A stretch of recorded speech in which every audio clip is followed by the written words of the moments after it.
Imagine you're looking at your daily horoscope, right? Trying to figure out if you, a Scorpio, should go on a date with a Leo. Right. Or maybe you're, reading about your personality traits, wondering what career path fits your star sign. We've all been there. Yeah, exactly. But what if I told you that you aren't actually looking at some mystical connection to the stars? Okay. What if you're actually looking at a 10,000-year-old tribal marriage contract designed specifically to stop ancient humans from, well, eating each other? I mean, it completely shatters how we usually frame history It really does. because we're so conditioned to see intellectual progress as this clean, predictable timeline. We look at the ancient Greeks, we point to their text, and we say, there it is, the birth of science and rational thought. Right, it's comfortable. It's science versus myth, neatly categorized. Absolutely. But welcome to today's deep dive, where we are going to throw that neat little timeline completely out the window. Out the window. Yeah. We have a very ambitious 15-minute mission for you today. A literal 15 minutes to completely deconstruct everything you think you know about the origins of philosophy, the zodiac, and the four elements. And we're doing this by jumping into some incredibly deep and frankly highly controversial waters today. Very controversial. Yeah. Our stack of notes centers on a heterodox sociological text that analyzes the ancient site of Göbeklitepe through what the author calls a sociogonic lens. Okay, let's unpack that term immediately. Sure. Sociogonic basically means we aren't looking at these ancient carvings and pillars as early attempts at science, right? And we aren't looking at them as primitive magic either. Right. We have to look at them as highly practical, desperate tools for social organization. It's about survival. Exactly. And we need to establish right up front that this is a deeply polemical text. Oh, for sure. We're acting as your impartial guides here through a document that is actively trying to pick a fight with modern academia. The author comes out swinging, attacking the mainstream historical narrative. Oh. So our goal is to just examine the underlying theory they present, which is objectively fascinating, without endorsing the rhetorical attacks on specific people. Because the rhetoric is intense. Very. I mean, the author goes straight after the mainstream idea that profound concepts like the four elements were invented by ancient Greek philosophers. They argued these concepts actually existed 10,000 years earlier at Göbeklitepe. Yeah, and the author explicitly names and critiques several prominent Turkish intellectuals, specifically Fatih Altalan, Ahmet Arslan, and Sıloşıngır. Right, they are heavily targeted in this text. They are. The grievance here is that these academics credit Greek thinkers, like Thales or Heraclitus, with inventing the four elements, earth, water, air, and fire, as a form of early science. The source material literally claims that academics who believe this haven't even finished primary school in the social sciences. Yeah, the language is harsh. It specifically calls out Professor Ahmet Arslan as being ignorant of theology and the history of philosophy. Again, those are the aggressive words of the author, not us. Right. Definitely not us. But it highlights a massive double standard the author perceives in how we treat history. And that double standard is really the crux of their argument. He also points out that modern intellectuals gladly categorize the four elements as science when Greek guys in togas use them to explain the physical universe. Right. But when those exact same concepts appear in religious texts, like the story of God making Adam from earth and water, or Satan being forged from fire, those same intellectuals dismiss it as mere myth or a fairy tale. And the author's alternative theory is just wild. It is. They argue that earth, water, fire, and air date all the way back to Göbeklitepe, but not as ancient physics. They were purely practical, rigid mechanisms for processing dead bodies. Right. The text refers to this as ritual ontology. Ritual ontology. Meaning these early societies weren't sitting around trying to figure out what atoms were made of. Right, they had bigger problems. Exactly. Yeah. They were trying to create a strict set of rules for how human beings should behave, specifically when faced with the massive social crisis of a dead body. Let's break down how the text maps this out. Because a dead body isn't just a sanitation issue for a tight-knit early community. It's a terrifying disruption. It's chaos. So according to this sociologist, each element represented a highly specific, sanctioned method of dealing with a corpse. Correct. So earth meant burial, returning the body to the ground for transformation. Makes sense. Water meant purification, which physically meant throwing the body into a river to be carried away. Yeah. Fire meant cremation, using heat to transform the remains. And air meant leaving the body exposed to the open sky for dissolution. So we shouldn't view these elements as a primitive physics textbook at all. No, not according to this text. They were more like an ancient HR manual for the afterlife. I love that analogy. Like a deeply pragmatic spiritual recycling system that gave everyone clear instructions on what to do when someone died. That analogy hits the nail on the head. These practices were entirely about social transformation. The community used these 4 distinct ritual avenues to process death so that the living could reorganize and move forward. Without descending into panic. Exactly, or chaos. But wait, leaving bodies out in the open, the air element, that creates a massive biological hazard? Oh, absolutely. If you just leave a corpse on a massive stone pillar, nature has to take its course. Which logically brings us to the question of who or what is doing the consuming. Right. And this is where the author takes aim at another specific target. Okay. Archaeologist Nekmi Karul and his team, who actually excavate these sites. Right, because they have a different interpretation. Very different. The text heavily criticizes them for looking at the magnificent carvings of vultures, eagles, and scorpions at Göbeklitepe and simply labeling them as animal symbolism. The author thinks symbolism is a massive understatement. Huge understatement. Yeah. The argument relies on the idea that these weren't just, artistic expressions of animals these people admired or feared. Right. These were highly functional animal totems with a gruesome, absolutely vital societal job. Wait, here's where it gets really interesting. Let me pause you. Sure. So the text is saying these animal carvings aren't just ancient art. They're essentially contractors hired to do the eating so humans wouldn't have to. Yes. The text asserts that Göbeklitepe represents a society actively trying to move away from cannibalism. Wow. We are talking about internal cannibalism, eating your own dead out of necessity or ritual, and external cannibalism, which is eating your enemies. And that is a staggering societal shift to try and manage. It's massive.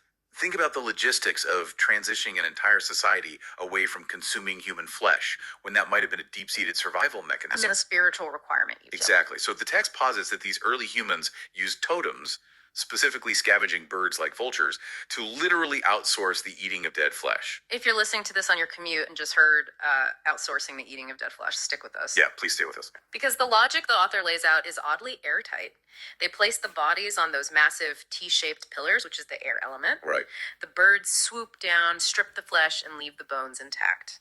And by doing this, the animal totems took over the role of the consumer. It allowed the human population to finally step away from the physical act of eating the dead. While still fulfilling the ancient rule. Right, the ingrained ritual requirement that a body must be consumed to return to the cycle of nature. The birds became biological contractors. And the author connects this directly to much later historical traditions to prove the point, right? Yep. Like the Avesta, the sacred texts of Zoroastrianism. Exactly. In the Zoroastrian tradition, the elements of earth, water, and fire are considered far too sacred to be polluted by a rotting human corpse. You can't bury them. You can't bury them, you can't burn them, you can't throw them in the river. So what do? They rely entirely on the air burial. Yes. They built towers of silence dogmas. They would leave the bodies exposed on these raised circular structures, specifically for the vultures to consume. Wow. And the text argues that Göbeklitepe is the 10,000-year-old origin point for that exact survival protocol. But let's think about the society executing this. You have all these different groups. You have a vulture tribe handling the sky burials. Right. You probably have a fish or a crab tribe handling the river sacrifices for the water element. Right, highly specialized. Yeah, if you have all these highly specialized segmented tribes living near each other, how do you manage trade? How do you manage marriage? Without a system, they would just constantly be at war. And that logistical nightmare leads us to the author's radical reinterpretation of astrology. Okay, here we go. The zodiac wasn't born from ancient people staring up at the stars in philosophical wonder.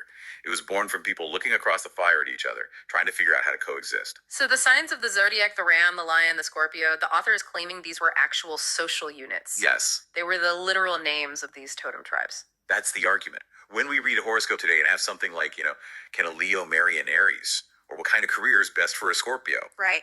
The text claims we are unknowingly echoing the strict totem alliance systems of Göbeklitepe. It was an ancient matchmaking and resume building system. It had to be. This totem system dictated everything. It dictated which tribes were legally allowed to intermarry to prevent inbreeding. Wow. It dictated how children were shared among the community, and it absolutely dictated your profession. Like a caste system almost. Exactly. The author references ancient Sumerian Enki hymns, which explicitly detail how different societal groups were assigned distinct jobs by the gods. Some were meant to be farmers, others miners, others musicians. And this reframes the signs themselves in such a fascinating way. Take Gemini, the twins. Oh, this is a great example. We always think of that as biological twins, but this sociologist argues it was about ritual brotherhoods. Milk brothers, blood brothers. It was a legal alliance forged between two distinct tribes to make them twins in the eyes of the community, binding them together so they wouldn't attack each other. It was an intricate, desperate web of social contracts. The zodiac was essentially the legal framework that kept these specialized, potentially hostile tribes functioning as a single, cohesive society. Okay, but I have to push back on this logically, just based on how astrology actually works today. Sure, go ahead. Modern astrology is obsessed with the exact minute, hour, and date of your birth. Your entire chart depends on exactly when you popped into the world. Right, the natal chart. Exactly. Yeah. So if this whole system was just a legal framework for tribal alliances and job assignments, how does the text explain the birthday obsession? Well, to answer that, the author points us toward early agricultural history. They argue that for early farming societies like the Sumerians, the actual date of your birth didn't matter in the slightest. It didn't. No. What mattered profoundly, from a legal and survival standpoint, was your birth order. Oh, birth order, like firstborn, secondborn. Precisely. In an agricultural society, birth order determines inheritance.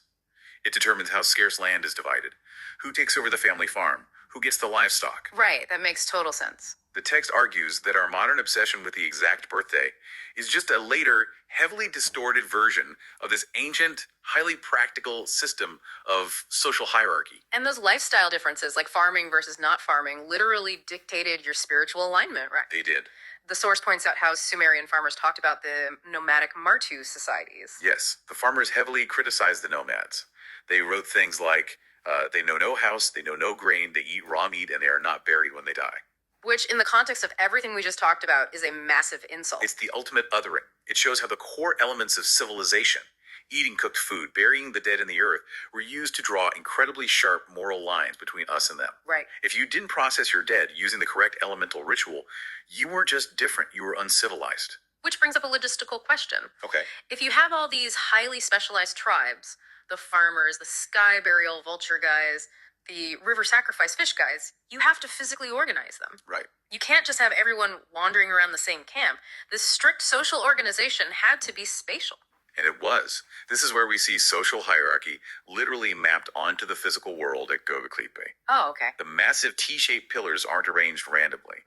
They are strictly aligned to the 4 geographic directions: north, south, east, west. But according to the text, this wasn't just an ancient GPS, this was an ontological map. Exactly. The geography held deep social meaning. North, and the concept of up, meant sacred, central, and high status. Okay. South, and the concept of down, meant the profane, the material world, death, and low status. So what does this all mean for us today? How did that spatial map evolve into the concepts of left and right? Because the author makes a huge leap here. A huge leap, yeah. The author traces how this physical layout at Göbeklitepe evolved over millennia into a universal moral compass. Right. Over countless cultures, the geographic right side became deeply associated with justice, truth, and salvation. Interesting. The text points to linguistics to back this up. The Latin word dexter means skilled or lucky. The Arabic word yemen refers to the right direction, but also to an oath or truth. Right. Even in the Quran, it is the people on the right side who enter heaven. While the left side gets historically demonized. Completely. The left became associated with the sinister, which literally comes from the Latin word sinister, meaning left. Wait, really? Sinister just means left. Yep. And across cultures, it became associated with the clumsy, the cursed, the irregular, or hell. So essentially, the text is arguing that the compass was our very first moral compass. Yes. We took these strict social rules, we pinned them to the 4 corners of the earth around these stone pillars, and eventually, as thousands of years passed, we forgot about the pillars. We lost the context. Right, but we kept the map.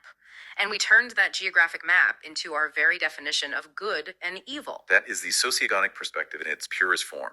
We take the brutal physical realities of survival, we ritualize them so people can handle them, we map them onto the space around us, and eventually we forget the messy physical origins entirely. We just treat them as abstract, philosophical, or religious truths. Exactly. Okay, we have been on a wild 15-minute ride here. Let's try to summarize the massive paradigm shifts this text is asking us to consider. It's a lot to take in. It really is. So, according to this provocative sociologist, the 4 elements, earth, water, air, fire, did not start as brilliant ancient Greek physics. They started as 10,000-year-old death rituals for processing corpses safely. Right. And the zodiac didn't start as a mystical way to read your destiny in the stars.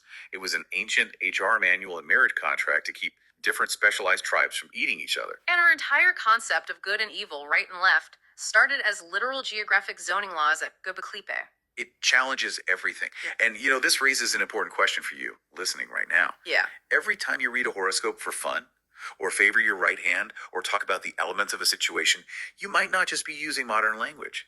You might be echoing the desperate survival protocols of a society that was just trying to organize itself in an incredibly dangerous world. It really makes you think about the invisible architecture of our daily lives. And I want to leave you with a final thought to mull over as you go about your day. If the ancient zodiac was just a practical way for different specialized tribes to figure out how to live together, who to marry, and how to share resources without destroying each other, what is our modern equivalent? That's a great question. Think about the corporate algorithms sorting us by productivity, or the Myers-Briggs personality tests we proudly put on our resumes to signal what tribe we belong to. Right, exactly. Think about the incredibly specific dating app filters we use to sort ourselves into compatible groups. We like to think our modern world of data and science is perfectly clean and precise. But when we meticulously sort each other into these digital boxes, wait, scratch that. When we sort each other into these digital boxes, are we really that different from the totem tribes of Göbeklitepe? It is a humbling and fascinating parallel to consider. Maybe we're still just using different tools to survive the same chaotic human experience. Thank you so much for joining us for this deep dive. We'll be back next time to unpack another stack of notes. Until then, keep questioning the map.